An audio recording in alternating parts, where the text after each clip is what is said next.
آپ ہمیشہ کہتے ہیں کہ میں نے 22 سال سٹرگل کیا. 22 سال آپ نے ہماری نسلوں کو نچا نچا کے، تو آخر میں آپ نے کیا کیا؟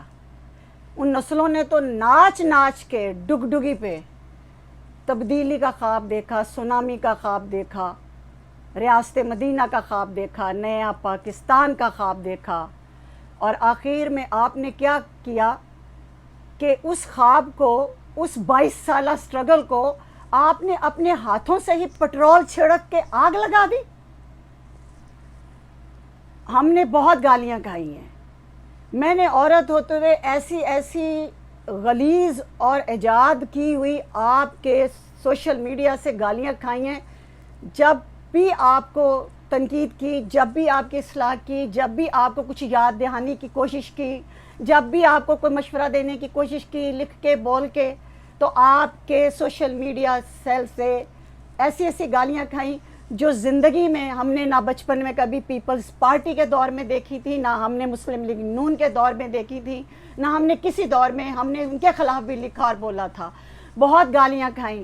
جب آپ کی پی ٹی آئی کو نیو یارک میں پہلا چیپٹر جب اس کا بنا تھا، اس وقت جب آپ کو سپورٹ کرنے لگے کہ جی ایک تیسری پارٹی آ رہی ہے اور ہم امریکہ میں رہتے ہوئے جمہوریت کو بہت اچھی طرح انڈرسٹینڈ کرتے ہیں اور ہم اس کو فلی سپورٹ کریں گے، تیسری پارٹی آئے، اس وقت بھی ہم نے جب آپ کو سپورٹ کیا تو ہم نے پاکستان کے کئی لوگوں سے گالیاں کھائیں کہ یہ تیسری پارٹی کو آپ سپورٹ کر رہے ہیں. لیکن اب جب ہم آپ کی اصلاح کرنا چاہتے ہیں تو بھی ہم گالیاں کھاتے ہیں. تو یہ گالیاں جو دیتا ہے وہ تو تھا آپ کا یہ شوگر ڈیڈی جو لوٹے خرید کے لایا اور آپ کو بساکھیاں دی، ادھر سے آپ کو اداروں نے بساکھیاں دی، اور پھر کہیں سب نے یہ چنا نانا لاڈلا چھا پالا چھا جو ہے اس کو لا کے تو اقتدار کی کرسی پہ بٹھایا. اب وہ شوگر ڈیڈی جب آپ نے اس کی کرپشن سامنے آئی تو وہ جا کے لندن میں بیٹھ گیا، امیر ترین جہانگیر ترین جس کے پیارے پہ آپ گھومتے رہے. آپ نے کسی کے ساتھ بھی وفا نہ کی. آپ نے نہ 22 سال اپنی جد و جہد کے ساتھ وفا کی، نہ آپ نے ان نسلوں کے ساتھ وفا کی جو ناچ ناچ کے اب بوڑھی ہو چکی ہیں، اور ابھی تک صرف ڈی چوک میں جتنے لوگ ناچے ہیں یا جتنوں نے ہنگامہ کیا آپ کے کہنے پہ، آپ کے ایک انگلی کے اشارے سے، جو پارلیمنٹ پہ جنہوں نے حملہ کیا، جنہوں نے پی ٹی وی پہ حملہ کیا، وہ سارے جیلوں میں ابھی بھی بھگت رہے ہیں وہ اپنے سارے مقدمات.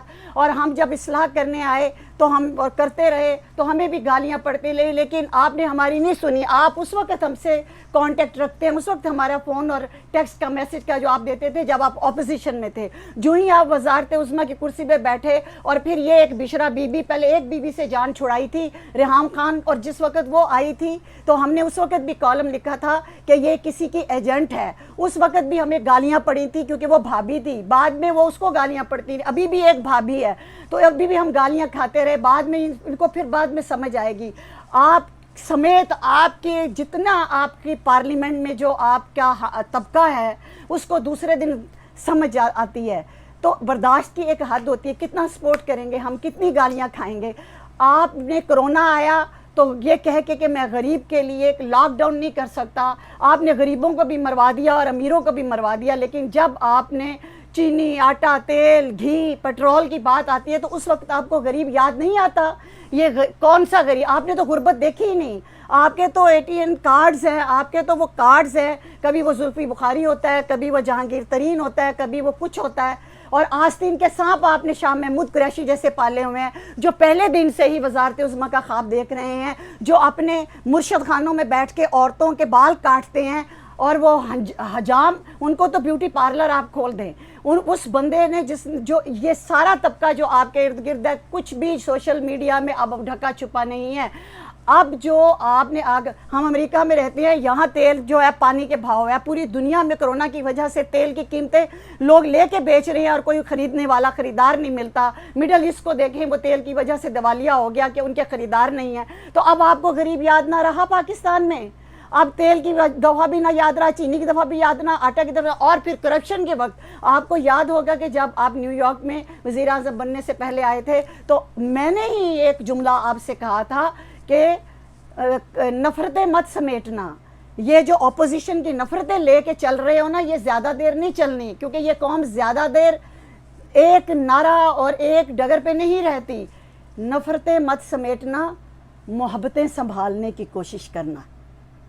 اور اس وقت آپ نے کہا تھا یہ ایک نظریاتی عورت ہے. یہ قائد اعظم کا ملک ہے, ہمارے بزرگوں نے بنایا ہے, ہم اس ملک کی بیٹیاں ہیں, اور ہم باطل اور جابر حکمران کی آنکھوں میں آنکھیں ڈال کے کلمہ حق کہنا جانتے ہیں. اس بات کا آپ کو وائٹ ہاؤس میں بھی اندازہ ہو گیا ہوگا جب عافیہ صدیقی کی بات میں نے کی تھی.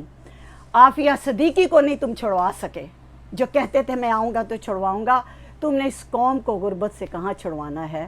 دکھ ہے, خدا گواہ ہے, دکھ ہے.